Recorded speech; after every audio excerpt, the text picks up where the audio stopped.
Good morning, my wonderful friends. I hope you guys had a very good sleep last night. Today is the last day of August 31st, 2022. This video this morning, I am going to share with you some interesting thoughts about Peter Obi. When he becomes president, Peter Obi is going to be considered a very wicked president. In fact, people will say they have never seen a wicked president like this man.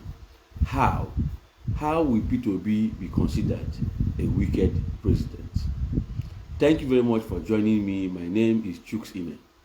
As I take you through this topic this morning, I want you to share this video, let others know that I am live.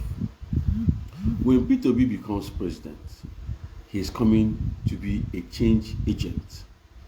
When change is initiated by an agent, there is always resistance to it. Because people are used to a status quo or people are used to a method, they are going to resist him. The resistance already has started by people campaigning against him. Yes, we know there must be a campaign, but all of a sudden, Peter Obi has become the key person that they are fighting against. One of the things they are saying is that he's lying, that his figures are not accurate. Peter Obi replied them that if you get 90 in an exam, it is an A. And he tried to show people during the NBA conference where he gets the figures from, the statistics from. When Peter Obi becomes president, he's going to stop a lot of things. He's going to stop people taking government money for personal aggrandizement. That will anger some people. The National Assembly is going to consider him a very wicked president because he's going to stop their salaries, the huge salaries that they take. He's going to appeal to them in a very passionate manner on behalf of Nigerians that they need to cut down on costs. Because like he has been telling us, there is nothing to share again. There is nothing to share again. And we have to move from consumption to production.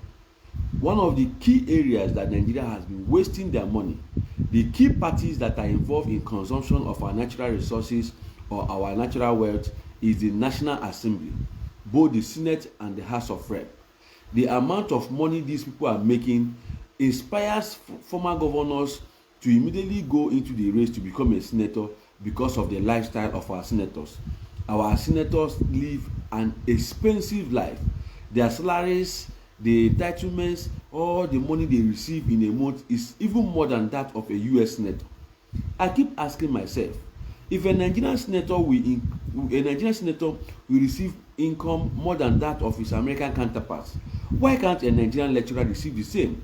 Why can't a Nigerian doctor receive the same? Why can't a Nigerian teacher receive the same? Let us all pay ourselves more than our American counterparts and see if there's anything left in this country. Peter Obi is going to put that to a stop.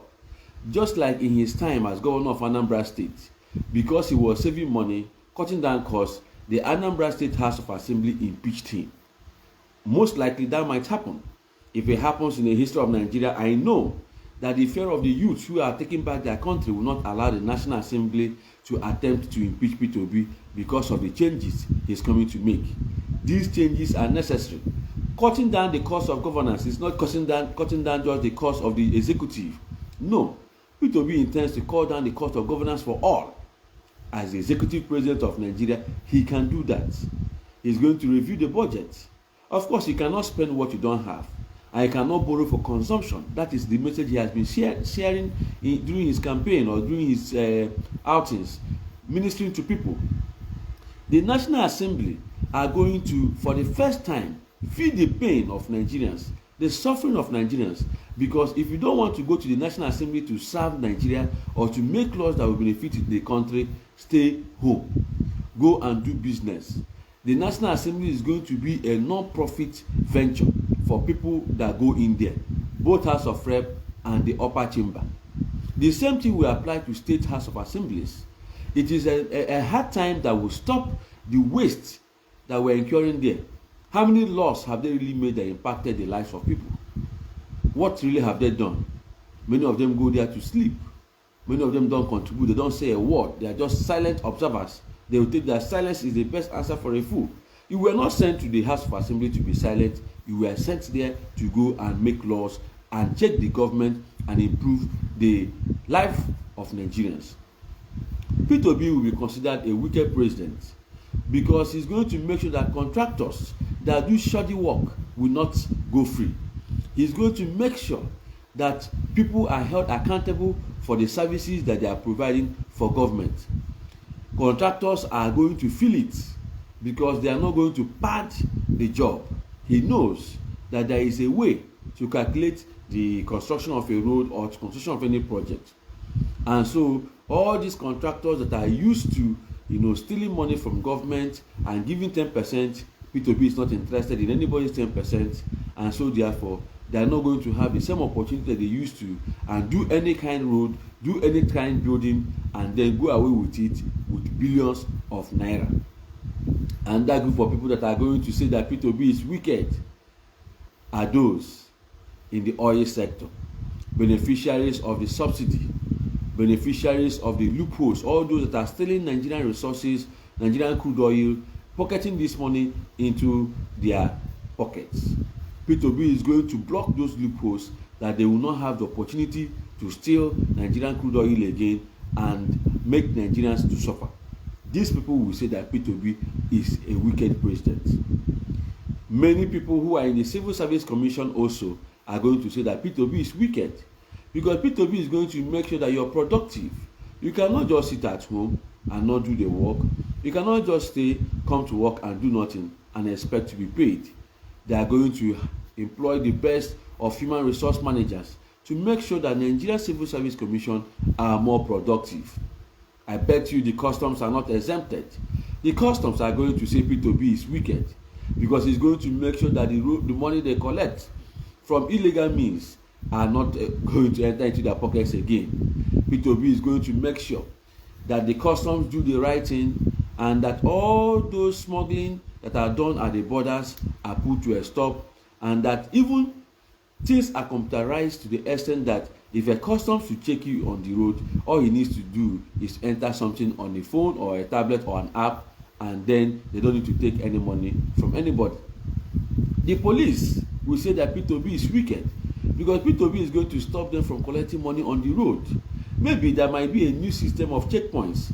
These checkpoints will include that for those that will be on a checkpoint must wear a camera, that you should not stop a Nigerian without wearing a camera. And Nigerians knowing that a policeman must wear a camera in all his dealings with a fellow Nigerian will now know that if you don't have a camera, you are not authorized to check on me or to ask me any question, because the camera is an evidence of your ethics, how you conduct your business as a policeman with me as a citizen, protecting me. Police people are going to say that P2B is wicked because he's going to make sure that apart from their salary, which is going to improve, but because they are used to corrupt money, they will not even be comfortable with this increase in their salary. P2B is going to make sure that Nigerian youths are happy. Nigerian youths are the ones today that are making this campaign, trying to take back their country. And they know that if P2B enters there, Nigerian youths will enjoy. Peter Oji says that's what we want, good. And Prince Joshua says Igbo Enweze, Igbo don't love themselves. Well, while it is true to an extent, it is common everywhere. People don't love themselves. Even the first children of Adam and Eve, one killed one. And so it's just natural. There is competition everywhere we go. P2B will be said to be the wicked president because for the first time the immigration is going to do the right thing. Nigerians are not going to be charged extra money to get their international passport. Nigerians are not going to be extorted by the immigration service, and they will say Peter Obi is wicked. The Nigeria Correctional Facility is not spared. They will equally say P2B is wicked because P2B is going to make sure that the correctional service is run the way it's supposed to run, and these prisoners are taken care of, reoriented and re-socialized so they can integrate back to society and be useful in life. Many people, many old politicians are going to say Peter Obi is wicked because for the first time all those things they benefit because of the system they have established will be a thing of the past. Their ability to rig elections, their ability to steal government funds will not be available anymore. Peter Obi and Senator Ahmed are going to block all these people. And so in the history of Nigeria, we are going to see the most wicked president ever. It requires wickedness per se, or it requires discipline, it requires diligence for somebody to transform a place. If Peter Obi does not put one foot on the ground, if Peter Obi is not stubborn and radical, people think that Peter Obi is an entertainer. People think that that man is light, he's easy, he can be maneuvered. It will shock all of them. Even some of the people that are decamping to Labour Party, hoping that if they enter Labour Party and Peter Obi wins, because they are seeing it that Peter Obi is going to win, it's going to be politics as usual. They think that Peter Obi is going to allow them to steal money or to misbehave. That doesn't happen, and that will not happen. Peter Obi is a very disciplined and very rigid person. When it comes to cost, he will cut it down. When it comes to waste, he will cut it down. All this unnecessary entourage, all this flamboyancy of the president is going to remove them. He doesn't need anybody to carry his bag, whether he's a governor or whether he's a president. He doesn't need so many entourage to follow him up and down. Peter Obi is coming to work, and it is the work that will make him to be loved by people who genuinely love Nigeria. Only the wicked people in this country will consider Peter Obi to be wicked, because Peter Obi is coming to bring about change that will benefit Nigerians. Those of them working in the power sector are going to be crying and saying Peter Obi is wicked. Those importing generator and power banks are going to cry that Peter Obi is wicked, because Peter Obi is going to stop all those things. He's going to make sure that Nigerians are going to enjoy electricity and not depend on too much noise from generators or carrying power banks up and down. These are some of the people that will say Peter Obi is wicked. People that are denying us of our natural resources, stealing from it, are going to say he's wicked. Yes, even the Chinese are going to say that Peter Obi is wicked, because Peter Obi is going to make sure that the Nigerian youth are productive. They go into technology, they go into all sorts of things in agriculture, and they will be producing things and will be exporting. Many foreign countries and powers are going to say that Peter Obi is wicked, because Peter Obi is going to make sure that the resources of Nigeria are or is for Nigerians, and is not going to be allowing all these things to go out there. They process it and they bring it back to us and they exploit us. Peter Obi is going to have a lot of people and groups that will be shouting that he's wicked. Only the genuine Nigerians who have suffered immensely, who are taking back their country, are going to say, this is the correct man.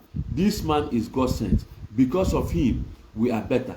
Because of him, our life expectancy has increased. Because of him, Nigeria is self-sufficient. Because of him, Nigerians are enjoying their country. Only the wicked will say Peter Obi is wicked. But those of us who want change, who are crying and yearning for it, know that Peter Obi is a decent man, that Peter Obi is a good man. Share this video, my friends. Let others know that Peter Obi is not a bad man, but a man that has the capacity, the competence, the integrity, and all it takes to fix this nation. God bless you. Have a productive day till I come back later on and we'll continue from other matters. Bye-bye.